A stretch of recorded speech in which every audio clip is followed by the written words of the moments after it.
You may remember yesterday I talked to you about vascular chambers in human glomeruli.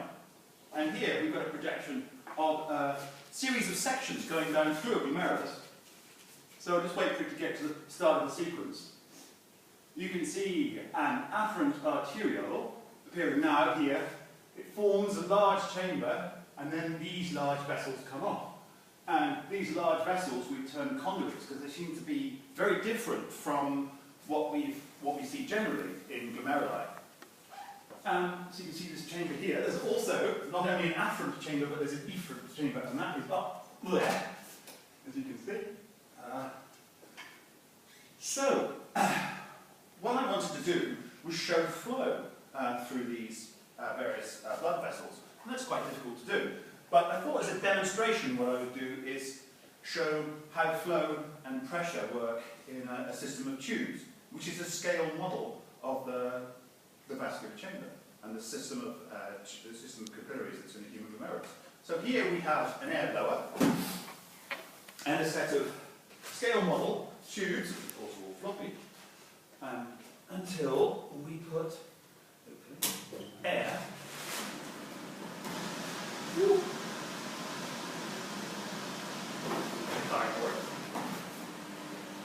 Okay, so what we've got here is to scale.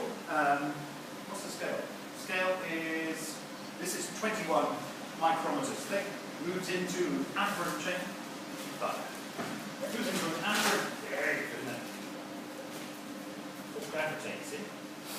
Moves into an afferent chamber, flow coming from here, moves into this afferent chamber, which is 40 micrometers diameter, and that comes down to something which is 16 micrometers. So this is all in scale. This is the filtration network. Covered it up because basically it's a road accident, and all I've got there is just a set of tubes to show what happens at the other end, the efferent end. Here we've got an efferent chamber, so you can all come down and have a look if you want, and an efferent arteriole, single efferent arteriole, sometimes there are 2 or 3. I won't go into that. So these are all the efferent primaries, if you like, coming from the filtration network in the middle. The thing to point out is that there's an awful lot going on here, an awful lot of vessels coming in at one point, coming into this chamber and then going out. In fact, on average, 13. 7 coming off the afferent arteriole at this end.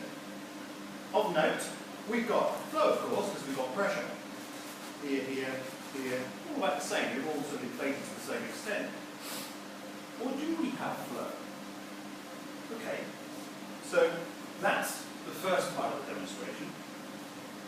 And now get a short intermission while I show the second part.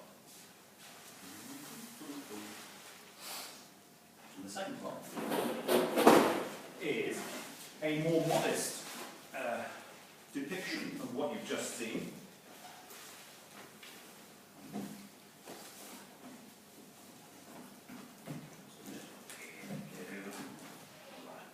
So this time, what I was wondering was, what is the distribution like into this vascular chamber? This, of course, has got flow coming into it. Now, if we were to scale up the actual flow rate into this chamber, we would need many meters per second of ping-pong ball flow. The ping-pong ball is representing a red cell. So if this is the size of a red cell, 8 micrometers, this is the same scale as that one, in fact. So 21 micrometers here. So I need a board just to support lots of this. Not very streamlined, is it? My presentation there. Okay. And let's get this one going. And you may have noticed. Hurrah!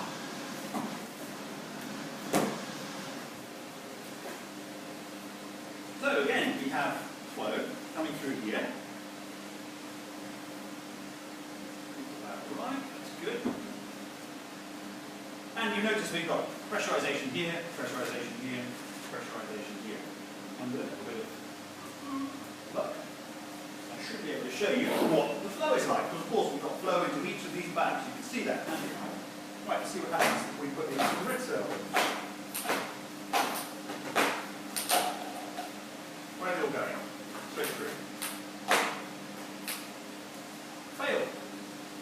going through one thing. Everything's going through. They're not distributing at all to these cyclones. You may notice here, this arterial comes in from the bottom. When it comes round again, when it comes round, it starts. Arterial comes in from the bottom, goes through 90 degrees. Here it comes in at the bottom, goes through 90 degrees to come into the afferent vascular chamber. Okay? Oh, we can do that. Changing angle a bit.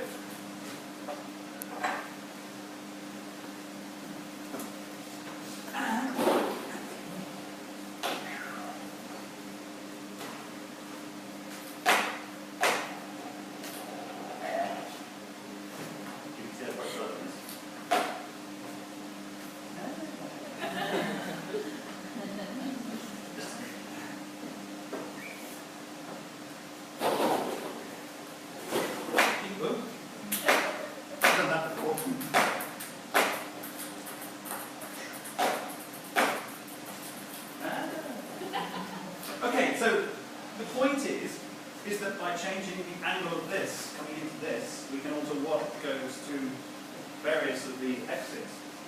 So what I think this is showing us is that this, in reality, is a very, very complex structure.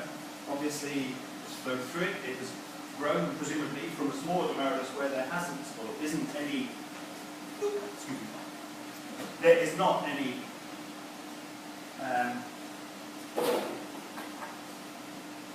this doesn't occur. Remember, the smaller glomeruli don't appear to have these vascular chambers. So let's see if we can get flow into this one.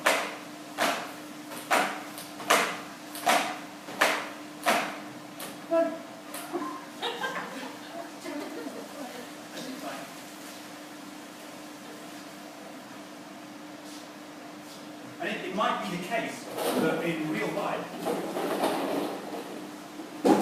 this thing moves. I don't think so, because it's got a, remember, it's got a collagen sheath around it. The inlet one's got a collagen sheath around it, which seems to make it almost bulletproof in terms of expansion.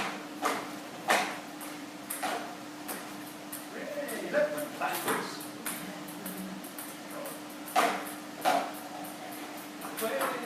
There's a hole in the bottom like that.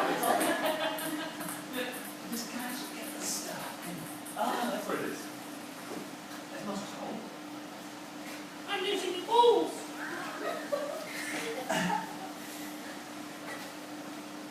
So that was 3 going into that one. Yeah. Okay.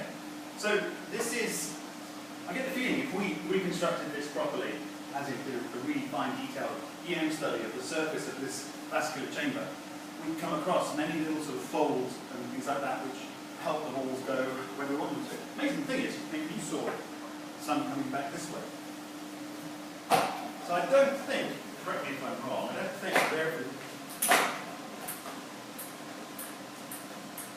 You notice as well we get this vortex thing going on, and I think that might be, it's possibly what's going on in some of these chambers. You can come down and play if you want. It's very fun. Everyone wants to play. We take bets, couldn't we?